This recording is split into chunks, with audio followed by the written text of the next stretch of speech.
Hi students, welcome back to Rajesh sir smart study.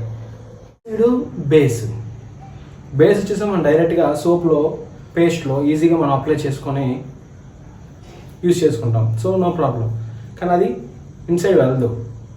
అదేవిధంగా acids కూడా, కానీ యాసిడ్ వాడేటప్పుడు చాలా జాగ్రత్తగా వాడాలి. సో అది ఒకసారి చూద్దాం. First before going to the chemical properties of acids and bases, ఇది ఒకసారి చూడండి. సో ఇక్కడ మనం అబ్జర్వ్ చేసినట్లయితే ప్రాసెస్ ఆఫ్ డైల్యూషన్ ఏది, వాటర్ నుంచి యాసిడ్ కానీ యాసిడ్ నుంచి వాటర్కి. సో ఏది కరెక్ట్ ప్రాసెస్? ఇది కరెక్ట్ ప్రాసెసా, ఇది కరెక్ట్ ప్రాసెసా? చూడండి ఒకసారి. యాసిడ్లోకి డైరెక్ట్గా వాటర్ వేసామంటే అది ఒక్కసారిగా ఒక లావా స్టేట్ లాగా ఉంటుంది అనమాట. ఒకసారిగా పైకి కొట్టినట్టు వస్తుంది. సో అలా రాకూడదు ఎప్పుడు కానీ. అలా వచ్చినట్టే మన ఐస్కి డేంజర్ అవుతుంది, అది ఎగిరి బాడీ మీద పడే డేంజర్, హార్మ్ఫుల్ అవర్ బాడీ అనమాట. సో కాబట్టి అలా ఎప్పుడు మనం మిక్స్ చేయకూడదు. సో వాటర్ నుంచి డైరెక్ట్గా యాసిడ్లోకి ఎప్పుడు కానీ మనం మిక్స్ చేయకూడదు.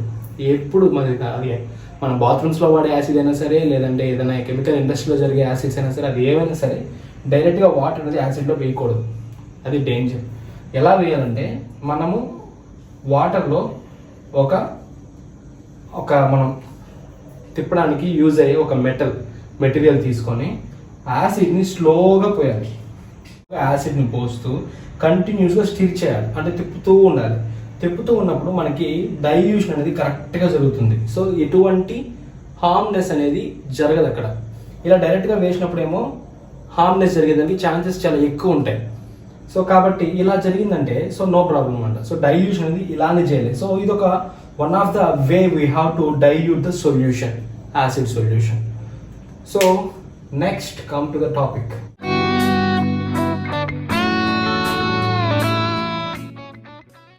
మనం యాసిడ్స్ బేసిస్లో వెరీ ఇంపార్టెంట్ టాపిక్ అదేంటంటే కెమికల్ ప్రాపర్టీస్.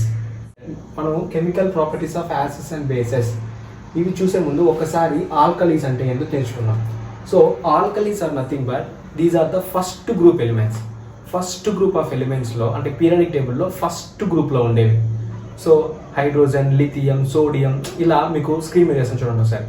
ఈ ఫస్ట్ గ్రూప్ ఎలిమెంట్స్ ఏమంటారు అంటే ఆల్కలీ మెటల్స్ అంటారు, ఆల్కలీ మెటల్స్. దాని సెకండ్ గ్రూప్ ఎలిమెంట్స్ ఏమంటారు అంటే alkali earth metals. So periodic table చెప్పేటప్పుడు ఇది కొంచెం బ్రీఫ్గా డిస్కస్ చేస్తాను, వాటి గురించి ఇంకా కొంచెం ఇన్ డీటెయిల్గా చెప్తాను.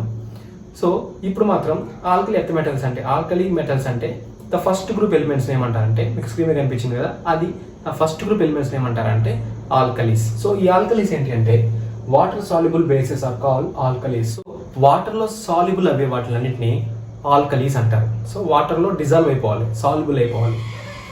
So all bases does not dissolve. అన్ని బేసెస్లో డిజాల్వ్ అవ్వాలని ఏం లేదు, అన్ని బేసెస్ అన్ని డిజాల్వ్ వాటర్లో డిజాల్వ్ అనేది ఏం లేదు, రూల్ ఏం లేదు. బట్ ఇవి మాత్రం డిజాల్వ్ అవుతాయి, ఆల్కలీస్ మాత్రం వాటర్లో డిజాల్వ్ అవుతాయి, సాల్వ్ అవుతాయి. So an alkalis is a base that dissolves in water. Alkalis is a base that dissolves in water. They softy to touch, bitter and corrosive. Never taste or touch them as they may cause harm. So ఈ alkali earth metals అనేవి కొంచెం soft to touch ఉంటాయి, సాఫ్ట్గానే ఉంటాయి, soft to touch but bitter taste. Yes మనకు తెలుసు bases ఎలా ఉంటాయి, మనకు బాగా తెలుసు. సో ఈ బేసెస్ అన్ని అలా ఉన్నప్పుడు వాటిని మనం టచ్ చేయకూడదు. ఆ టచ్ చేసినామంటే మనకి ఏమవుతుందంటే harm to our body. So does not touch, పట్టుకోకూడదు base elements. So like that యాసిడే కాదు, బేస్ కూడా కొంచెం హార్మ్ఫుల్లే. సో కాబట్టి బేస్ ఎలిమెంట్స్ని మనం ఎట్టి పరిస్థితుల్లోనూ వాటి యొక్క జోలికి మనం వెళ్ళకూడదు. That is the main thing. So next coming to the chemical properties of acids and bases. ఇక్కడ రెండు తీసుకుంటున్నాం. ఒకటి వచ్చేసేమో మెటల్స్, ఇంకోటి వచ్చేసేమో మెటల్స్ బేస్తో ఒకటి, యాసిడ్తో ఒకటి. మళ్ళీ యాసిడ్లోనే metal oxides and metal oxides, base ఒకసారి, యాసిడ్తో ఒకసారి. సో ఇక్కడ చూడండి, హైడ్రోక్లోరిక్ యాసిడ్ ప్లస్ జింక్. ఈ హైడ్రోక్లోరిక్ యాసిడ్ జింక్ ఈ రెండు మిక్స్ అయ్యి జింక్ క్లోరైడ్ రెండు మిక్స్ అయ్యి జింక్ క్లోరైడ్. హైడ్రోజన్ సపరేట్ అయింది, హైడ్రోజన్ ఎవాపరేటెడ్. సో మనకి ఇచ్చేది యాసిడ్ ప్లస్ మెటల్ మిక్స్ అయితే salt plus hydrogen evaporated. So HCl which ఏదైతే HCl ఏదైతే యాడ్ అవుతుందో అది కంబైన్ అయినప్పుడు హైడ్రోజన్ అనేది లిబరేట్ అవుతుంది. అదేవిధంగా బేస్ తీసుకుందాం. బేస్ NaOH ని మెటల్ జింక్తో నేను మిక్స్ చేశాను. మిక్స్ చేసినప్పుడు ఏమైందంటే zinc, that means sodium zinc oxide, that means ఇవి రెండు మిక్స్ అయ్యి నాకు హైడ్రోజన్ ఎవాపరేట్ చేసి ఈ zinc plus sodium and oxygen ఈ మొత్తం కంబైన్ అయ్యి నాకు సాల్ట్ ఏర్పడి హైడ్రోజన్ అనేది అవాపరేట్ చేసేస్తుంది. So this is the thing has happening in the place of acids and bases of metals. Metal oxide ఇక్కడ కూడా వచ్చింది, బేస్ ఏంది metal oxide. So salt plus water ఇక్కడ కూడా జనరేట్ చేసేది. సో ఇక్కడ చూడండి ఒకసారి HCl plus CO calcium oxide, metal oxide తీసుకుంటాను నేను. ఆక్సైడ్ యాడ్ అయి ఉంటుంది మెటల్ కి with oxide.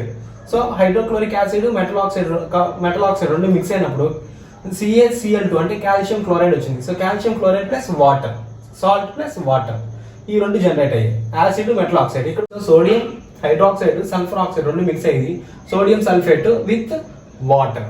So salt plus water. అదేవిధంగా metal carbonate and metal bicarbonate ఇవేంది, ఇవి ఈ two HCl sodium carbonate, HCl sodium bicarbonate NaHCO3. So ఈ రెండు మిక్స్ అయినప్పుడు సోడియం క్లోరైడ్, ఈ రెండు మిక్స్ అయినప్పుడు కూడా sodium chloride with water and carbon dioxide is evaporated state. So నేను ఇక్కడ వచ్చిన ఈ వాటర్ టెర్మినాలజీలో లైమ్ వాటర్ తీసుకొని అంటే కాల్షియం హైడ్రాక్సైడ్, సో దాన్ని వాటర్ తో మిక్స్ చేసిన దాని ఇప్పుడు నాకు ఫామ్ అయ్యేది ఏంటంటే Milky. That means it has to be seen like A white precipitate region కి ఎలా కన్వర్ట్ అవుతుందంటే calcium hydroxide plus carbon dioxide ఈ రెండు మిక్స్ అయినప్పుడు నా కాల్షియం కార్బోనేట్ అనేది ఫామ్ అవుతుంది, దాన్ని వైట్ ప్రిసిపిటేట్ అంటారు.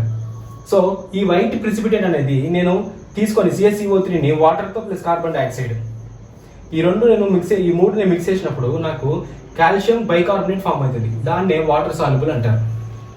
సో ఈ విధంగా మనం మెటల్స్ తో మిక్స్ చేసినప్పుడు, మెటల్ ఆక్సైడ్ తో మిక్స్ చేసినప్పుడు, మెటల్ బైకార్బోనేట్స్ తో మిక్స్ చేసినప్పుడు నా యొక్క కెమికల్ ప్రాపర్టీస్ అనేది హైడ్రోజన్ అనేది ఎవాపరేట్ అవుతుంది, అండ్ అగైన్ వాటర్ అనేది మనకు ఫామ్ అవుతూ ఉంది, అండ్ అగైన్ మనకి కార్బన్ డైఆక్సైడ్ ఎవాపరేట్ అవుతుంది, వాటర్ వస్తుంది, సాల్ట్ వస్తుంది. అంటే డిఫరెంట్ రీజియన్స్ లో యాసిడిక్ కానీ బేస్ కానీ మెటల్స్ తో కానీ మిగతా వాటితో కంబైన్ అయితే ఎటువంటి రియాక్షన్స్ అనేది మనకు ఫామ్ అవుతాయి. ఇది ఒకటే కాదు, ఇంకా సో మెనీ రియాక్షన్స్ అనేది మనం చూడొచ్చు. సో ఒక్కొక్క ఆపరేషన్ లో ఒక్కొక్కటి లిబరేట్ అయిపోయేది, మనకి ఇంకొక సాల్ట్ అనేది ప్రత్యేకమైన సాల్ట్ అనేది మనకి మన యొక్క ఈక్వేషన్స్ లో జనరేట్ అవుతూ ఉంది.